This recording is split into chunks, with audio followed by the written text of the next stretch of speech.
Okay, thank you, Doc. Now, if you haven't heard about Ted Turner, you've obviously been living in a monastery for the past decade or so.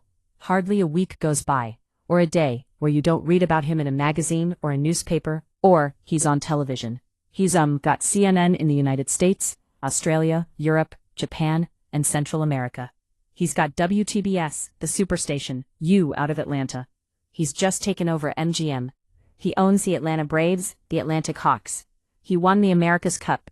Now he's doing the Goodwill Games in Russia, which kind of rivals the Olympics. How he got the time to come here tonight, I don't know. Would you welcome Mr. Ted Turner? That's the way you get around. I've never seen anybody come on stage quicker and sit down here. Well, I didn't trip. You're in constant motion, aren't you? Yes, sir. I think your wife said somebody said you were hyperactive as a child, and she says you're still hyperactive. True. Well, I don't know, I'm active. Yeah, but you're active all the time. What was your day like today? Just give me an idea what some of the things you did this week.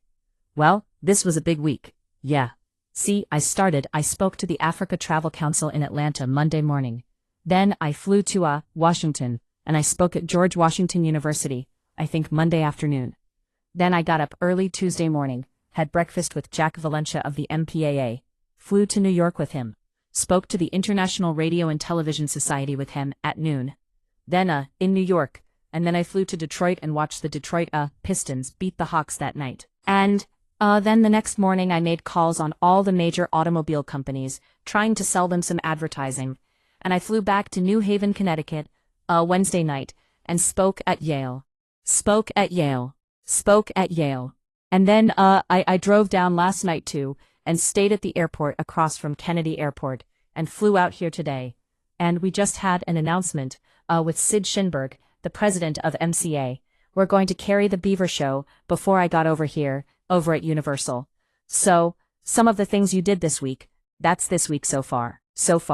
I saw the profile 60 Minutes did on your Sunday. Sitting home watching it. How did you react to it? Were you happy? I thought I can't say it wasn't fair. Yeah. I could have, considering if they had, made it as favorable as I think it should have been, they probably would have gotten fired by Mr. Wyman, and they took their chance with their jobs as it was anyway. I'm not going to complain about it. Yeah. You at one time, about less than a year ago, were attempting to take over CBS, right? To purchase CBS. True. Which is a public-held corporation, I guess, with many, many thousands of stockholders.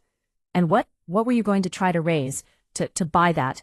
I mean, I can't remember. I think it was I think we offered $175 a share. It was around $5 billion. 5B. Big bill, billion. Well, we raised $1 billion. I think we raised about $1.5 billion to buy MGM. So, you know what's, it's just 3 times as much. Yeah. Good figuring. Can I read you something from Time magazine, and see if this is if you were going to describe yourself? I think they wrote this in '82. It says, Time magazine quoting says, Ted Turner is sometimes cunning and guarded, then unnervingly straightforward. He can be vulgar and abusive to his close associates, yet passionately loyal. He cherishes honor and courage, but is a far better loser than winner. Gallant in defeat, gloating in victory. He is perhaps the most openly ambitious man in America. Yet he admits my desire to excel borders on the unhealthy. I don't think that's very accurate. Really? No. Didn't you ever say that your desire to excel borders on? Yes. But I don't push my associates around.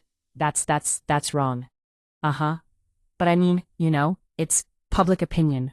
Well, it was just one writer's opinion, right? Now, about the other thing. Oh, the ambition. Well, what drives you? What really drives you? Well, your position. Your middle 40s, I guess, something like that. The late 40s. Late 40s. Okay. It's all right, Ted. It's not downhill, from then on. There is hope. A lot of people at your age say you're very successful. You've got all these things going. A lot of people say, okay, that's fine. I'm going to take it easy. But you have this drive, obviously, and it intrigues me. Well, my father and my schools told me that you live in America. You might as well go as far as you can. like Dale Murphy has in baseball, like you have in late-night television. You might as well make as much out of your life as you possibly can. Do as much as you can. I mean, that's all I've tried to do. Yeah, and you have all these varied interests, right? Yes, sir. Now, your father had a big influence on your life, because I've read your biography, and he passed away relatively young for a man. He had a great influence. Was it the discipline, the idea that you wanted to please him? I think you said in one of your... Well, I didn't. Everybody who knows their father, and close to their father has a big influence on them. My mother did too. So did my schools, my teachers, and just the whole American, competitive, free enterprise system and freedom. It all had a big influence on me. Yeah, we're products of our environment. Yeah, now you mentioned about network television. One of the things they quoted on, I think, 60 Minutes, you've said yourself, you've made some statements sometimes, rather outrageous. Pretty out. Yeah, that was the word. Outrageous, you had once said. Now correct me if I get this out of context. You thought the presidents of the network should be shot. Should be shot for treason. Well, I think, you want me to, sure, let's follow up on that. Follow up on that. Because that 60 Minutes piece was edited, You do that a great thing about this, 'cause no, we don't edit now, whatever. Well, first of all, I think all the, I don't know how many tens of thousands of murders the average child sees on television before they enter the, 6th grade. But it's literally tens of thousands of murders. And I think the dramatic rise in violent crime and just crime in general in our society in the last 20 years. I think the incidence of crime is up 400% in the last 20 years. And I've got to put the major blame on the violence on television and in the motion pictures, because that's really the only thing that's changed. People are still the same as they were 20 years ago. Yeah, but what evidence do you have to support that? That the fact that the psychologists and the doctors, it's like I said, we're products of our environment. And when we were kids, I went to the movies on Saturday morning. One day a week. I saw Tom Mix and Lash LaRouge shoot it up. I like Buck Jones myself. Right? For 2 hours, but it was only 2 hours a week. Right. Now kids watch maybe 2 or 3 hours of television a day. The average kid doesn't, which is unfortunate because parents should keep them from what, but it's very hard to keep children away from, and it's the massive amount of it that they see. And there are a lot of violent programs during prime time on network television, and a lot of kids see those shows. They shouldn't be seeing them, in my opinion. It's too much murder, too much crime, too much sleaze. That's what I was basically talking about. I think it's been a very, very serious drag on our country and on our society and on our young people. Yeah, but do you think Leave It to Beaver is producing a continuation of it? There's no question about that. Leave It to Beaver is a good show for children to see, or The Brady Bunch, or Andy Griffith. There's millions of them compared to, say, Miami Vice. Do you think Miami Vice is too violent? That I tell you, I've never watched Miami Vice. Not one time I've ever. Well then, how do you know it's too violent? People tell me that. Oh, come on now, Ted, that's not fair. Well, I don't know whether it's fair or not. I have 3 networks. Yeah. And I don't have time to watch the programming on my own networks. I want to make sure that my stuff is straight. But I have Bob Wessler, former president of CBS, working for me, and he watches them all. And I have my wife who watches them all, and I have my kids who are teenagers that watch it. What do your kids think of Miami Vice? They stick by too. You gotta remember, I have dialogue with my kids. I'm not sticking up for Miami because I've never seen it, so I can't consider myself an expert on. But I understand it's a very catchy, they use MTV type, and I criticize MTV too. Those music videos, a lot of them are too violent, where the kids push their parents out the window. You know what I mean? On our Project High Rise, I think that's not good. Okay, let me take a break here. We'll cut away for a commercial. We'll come back. Okay, stay with us. Okay, we are back, talking to Ted Jur. There's so many directions we can go in our conversation. Suppose you own NBC tomorrow. You own NBC tomorrow. Let's just assume. I would have liked to have I'd rather had NBC than CBS, to tell you the truth. Yeah, well, we're number 1. That's why. Well, I'm not going to sell, Ted. We already sold at GE. You got it. We're working for General Liticus. What would you put on at 8 o'clock at night? What kind of shows do you watch when you get a chance to watch television? Now, you probably never get to see, well, I sure would. Don't I? I've seen The Cosby Show. Yeah, good job. I'd certainly carry that. I think it's a terrific show, and I'm glad to see that the ratings of it are good. And what's a show that comes after it? Family Ties, I believe. A good show. Or is it Cheers? Cheers. A good show. But I've run shows like that. Yeah, there are good shows. That's right. Those shows are good. I don't know what else you got on. 8 o'clock was supposed to be the family viewing hour. I always liked Little House on the Prairie. That was a show that ran on NBC. Walton. But I wouldn't have any trouble with something of older show like Star Trek, Perry Mason. Your show. Your show is terrific. It runs late at night, but it's a fine show. Well, fine. Well, it's nice to hear. Now you want to be in, you'd like to produce movies yourself, wouldn't you? You're going to put up a whole complex, I understand. Atlanta that you want. Well, really, we just bought MGM. We owe a lot of money. We're trying to decide, how to pay our debt down and try and still stay in the movie business. That's what we'd like to do. What is money to you? Is it just a tool? Is money important itself just to have money? No, it's I used to be a Rotarian and my father was one, and their motto is he profits most who serves the best. My life was sailing and everything. My life is an adventure, but I'm also a businessman. You have to make money in order to stay in business. And if you'd have bigger profits, you can make more acquisitions and grow. So that's basically, my interest in making money. You've got to make money to stay in business. Suppose you got a network and you're running, say, nice family shows where there's the radio bunch of so forth and the other networks are killing you with violent action adventure shows. What do you do? Well, you have to stay in business. So what you'd have to do is you have to do a balancing act. Yeah, you have to do a balancing act. And what I would constantly try and do as long as I'm alive, we underwrite Captain Cousteau, Audubon, Portrait of America. We do a lot of real good programming, very high type.